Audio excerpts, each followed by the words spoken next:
લગ્નમાં સમાજના દીકરા દીકરીઓને આશીર્વાદ આપવા માટે પધારે સર્વ ક્ષત્રિય ઠાકોર સમાજના સૌ સન્માન્ય રાજકીય આગેવાનશ્રીઓ, સૌ સન્માન્ય દાનવેર દાતાશ્રીઓ, અહીંયા અન્ય સમાજમાંથી પણ ક્ષત્રિય ઠાકોર સમાજની દીકરીઓને આશીર્વાદ આપવા પધારે સૌ અન્ય સમાજના સૌ અગ્રણી આગેવાનો, મારી નાથ ગંગાના ચરણોમાં નમન કરું છું, વંદન કરું છું.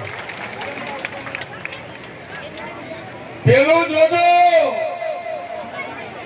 ભાઈ, ત્યાં જગ્યા કરજો, કેલેરી બતાવજો, લોકો રસોડા વિભાગમાં પણ લોકો બતાવજો, તમારો ઇતિહાસ રજૂ કર્યો છે. અને છોરી ક્ષત્રિય ઠાકોરનો દીકરો કે છે કે હું ક્ષત્રિય ઠાકોર સમાજનો દીકરો છું. આ જંગલના રાજા સિંહ, તારું જડબું ચીડીને મારે તારા દાંત ગણવા છે, તારા દાંત ગણવા છે. આ સમાજનો ઇતિહાસ છે. તાળીઓના ગણગણાટથી વધાવી લો કે ક્ષત્રિય ઠાકોર સમાજની મારી દીકરીઓએ સમાજની સંસ્કૃતિની જે તલવારબાજી છે સૌની સમક્ષ રજૂ કરી અને એક નવી જાગૃતિ આપી. ચૂંટણીઓ ચાલે છે, મારી સમાજને હાથ જોડી વિનંતી કરું છું, પાણીથી પાતળા થઈ ચૂંટણીઓ લડજો. કોઈ કાનમાં કઈ કહી જાય અને ભયામાં વખ પડે, ગામમાં વખ પડે, એવું કોઈ મારા બાપ ના કરતા. ચૂંટણીઓ તો 5 વર્ષે આવે છે, જાય છે.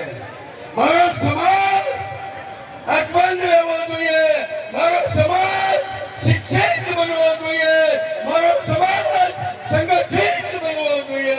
મારા બાપ આજ બે હાથ જોડી મારા સમાજના પગમાં નમન કરી વિનંતી કરવા. સમાજને કહું છું, દીકરીઓને ભણાવો. સમાજને કહું છું, વ્યસન મુક્ત થઈ ગયા છે. આ વગરની જગ્યામાં જે બંધારણનો અમલ થયો હતો, સન્માન્ય મંચને કહું છું, સમગ્ર ગુજરાત, મહેસાણા, પાટણ જિલ્લાની અંદર ક્ષત્રિય ઠાકોર સમાજના એક ઘરમાં જે બંધારણનો નિયમ થઈ રહ્યો છે એ બદલ સર્વ સંમેલનીય મંચ વતી સમગ્ર ઉત્તર ગુજરાતના ક્ષત્રિય ઠાકોર સમાજનો આભાર માનું છું. દીકરીઓ મારી જ્યારે પીડા હાથ કરી રહી છે ત્યારે માં જોગમાયાના ચરણોમાં વંદન કરી પ્રાર્થના કરું છું કે હે મારી જોગમાયા, આ મારા 108 વરઘોડિયા મારી નાથ ગંગા અહીં બેઠી છે.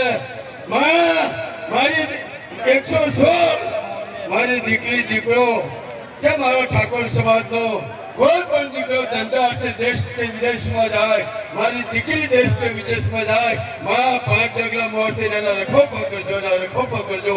આટલું કઈ મારી વાણીને વિરામ આપું છું. અસ્તુ ભારત માતા કી જય.